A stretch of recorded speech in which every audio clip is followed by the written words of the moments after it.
আজ আমি আলু টমেটো দিয়ে চাপিলা মাছের অনেক স্বাদের ঝোল রান্না করব। হ্যালো গাইস, আসসালামু আলাইকুম। কেমন আছেন সবাই? আশা করি ভালো আছেন। আপনাদের দোয়ায় আমিও ভালো আছি, আলহামদুলিল্লাহ।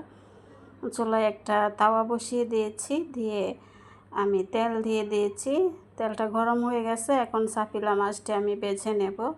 চাপিলা মাছটাকে আমি লবণ আর হলুদ দিয়ে মেখে ভেজে নিচ্ছি।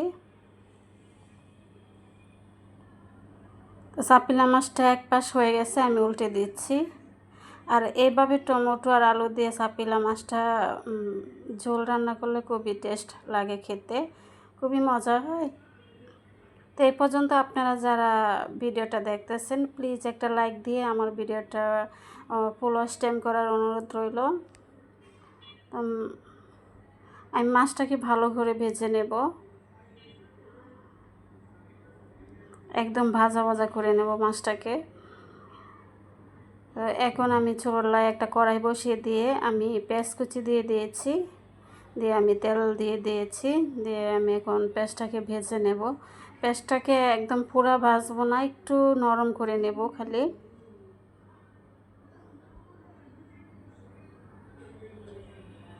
পেঁয়াজটা নরম হয়ে গেছে, এখন আমি একটু পানি দিয়ে দিয়েছি, দিয়ে মশলাটা দেব।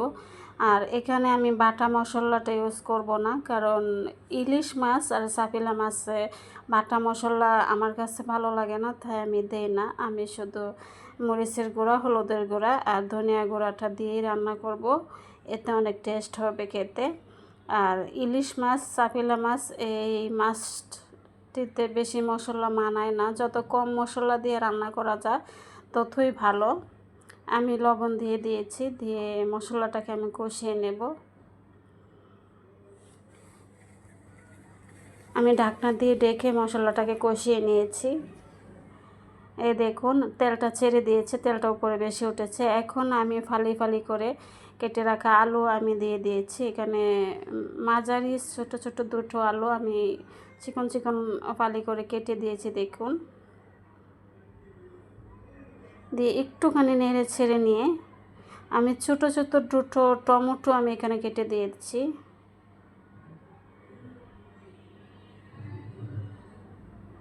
দিয়ে আমি নেড়ে ছেড়ে আলু টমেটোটাকে কষিয়ে নেব।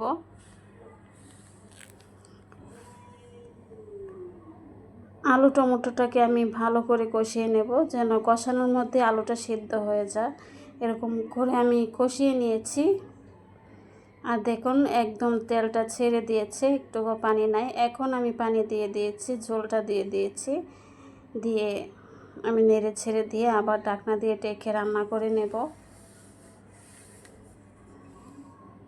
আমি ঢাকনাটা উঠিয়ে নিচ্ছি। এই দেখুন বলক এসে গেছে। এখন আমি মাছগুলো দিয়ে দিয়েছি, আর আলুটাও সিদ্ধ হয়ে গেছে। সিদ্ধ হওয়ার কোনো ব্যাপার নেই, সিদ্ধ হয়ে গেছে। আমার এই রান্নাটা যদি আপনাদের ভালো লাগে তাহলে আমাকে সাবস্ক্রাইব করে, লাইক, কমেন্ট করে আমার পাশে থাকবেন প্লিজ। আর আপনারা যে যেখান থেকে ভিডিওটা দেখতেছেন, দেশ ও দেশের বাহিরে যে যেখান থেকে দেখতেছেন, আপনাদেরকে অসংখ্য অসংখ্য ধন্যবাদ যে আমাকে এতটা ভালোবেসে আমার ভিডিওটা দেখতেছেন। তবে আপনারা যদি আমার পাশে থাকেন তবে আমি সামনের দিকে এগিয়ে যেতে পারবো ইনশাল্লাহ। আপনাদের সাপোর্ট ছাড়া আমি সামনের দিকে এগিয়ে যেতে পারবো না। তো এই দেখুন আমার রান্নাটাও প্রায় হয়ে গেছে। আমি কাঁচামরিচ দিয়ে আরেকটুখানি রান্নাটা করে নিয়েছি। আর এই রান্নাটা খেতে দারুণ হয়েছিল। আপনারা কমেন্টে জানাবেন যে চাপিলা মাছের ঝোলটা কেমন হয়েছে, আলু টমেটো দিয়ে চাপিলা মাছের ঝোলটা কেমন হয়েছে। তো রান্নাটা আমার শেষ হয়ে গেছে। তো আমি চুলাটা অফ করে দিয়ে আমি দেখুন আমি একটা বাটিতে উঠিয়ে নিচ্ছি।